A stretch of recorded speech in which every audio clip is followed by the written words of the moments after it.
Hey folks, Rose here. I'm in the middle of harvesting yarrow, and halfway through I thought, you know what, I should share this. Showed my yarrow patches in the garden during my garden shares. Here's what I've cut. There's a whole tray full. Here's what I've trimmed off the flower tops. And these are the stalks that are left, which I still want to go back through because there's leaves on there, and I harvest the leaves as well. So I was going to try to give you a quick kind of tutorial on how I get from this big stack of cuttings to this nice little pile of flowers. It's not really that hard. So yeah, get set up for that. So basically all there is to it is taking one of your stalks.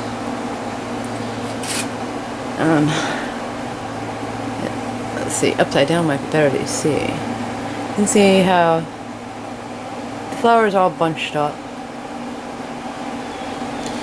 And the easiest thing to do, just try another angle, is to try to get underneath here, bunching up the flower tops and trimming them. Now this is a farther away angle, hope you can still see, and you find bugs along the way. I had to get rid of a tick I found a little earlier that was crawling around here. You can zoom in a little bit. It's starting to rain and I'm working outside, so I can't make this very long. Just gotta get the camera back in. And I'll try to aim this towards the camera, but I'm just bunching up the flowers and cutting off the tops because that's what I want. It'll dry faster this way too. They can be just hung to dry and then trimmed up later. Obviously another way to do it, but I like doing it this way. I find they dry a lot faster this way rather than hanging them. So here comes the rain. I'm gonna have to cut this short. Ha ha ha.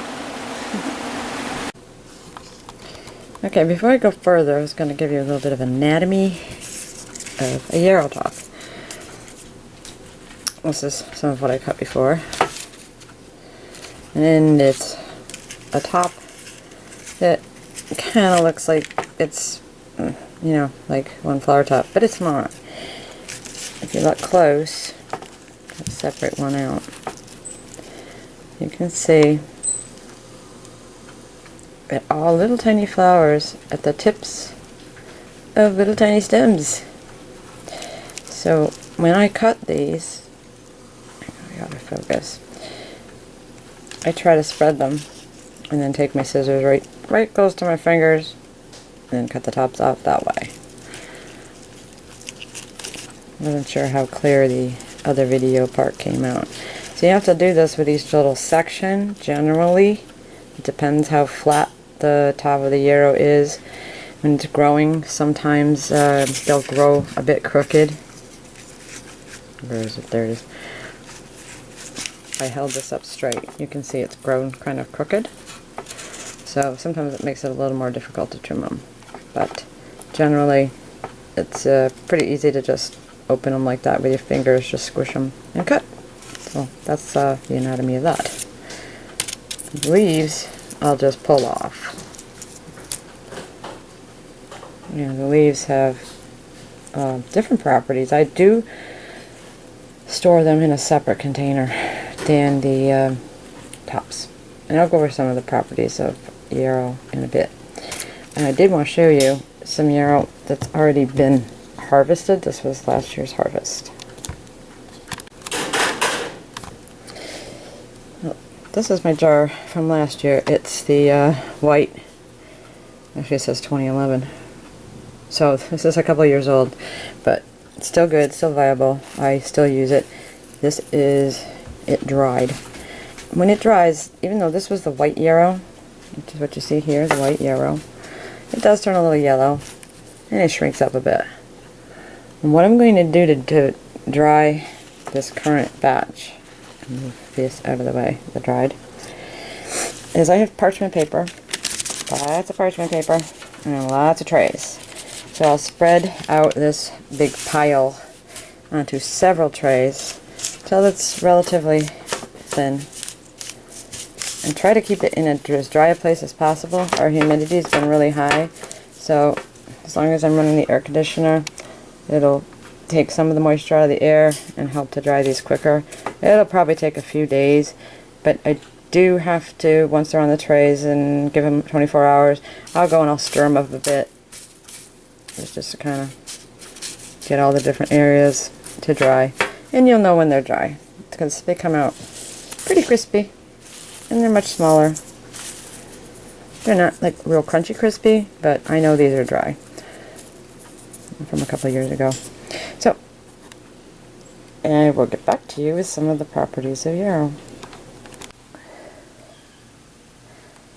So here's my yarrow now spread out on 2 trays in a pretty fine layer, and I'll keep turning them every few days till it's dry.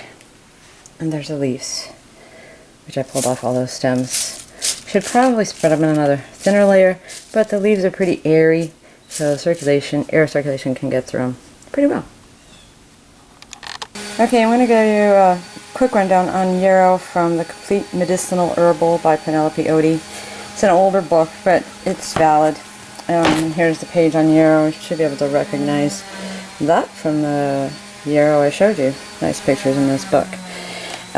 There's various uses for the flowers versus the leaves versus, this is just showing the dried aerial parts, but the flowers have anti-allergenic compounds.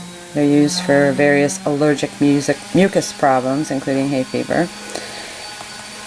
The essential oil, if you can get it, it's very expensive usually to get. It's a dark blue oil, and it's generally used as an anti-inflammatory or in chest rubs for colds and flus. If you ever get essential oil, though, you need to dilute it with carrier oil, like almond oil, for example. Never use essential oil directly on the skin. And then here are the leaves, and the leaves encourage clotting, so they can be used for fresh nosebleeds. Like if you see yarrow growing in the wild, you can use it for a nosebleed. But it can also start a nosebleed, this is said. So it really depends. You know, everybody that uses medicinal herbals needs to study the herb itself and find out if there are any interactions between medications they might be taking or conditions that they have. That's my disclaimer. That's a quick rundown on yarrow. It could give you a little bit more detail, but I generally use it as an anti-inflammatory. I don't use the oil necessarily, but the aerial parts still contain the same constituents, the same volatile oils in them, which will generally come out in a tea. And that's how I use yarrow, in a tea. Thanks for watching.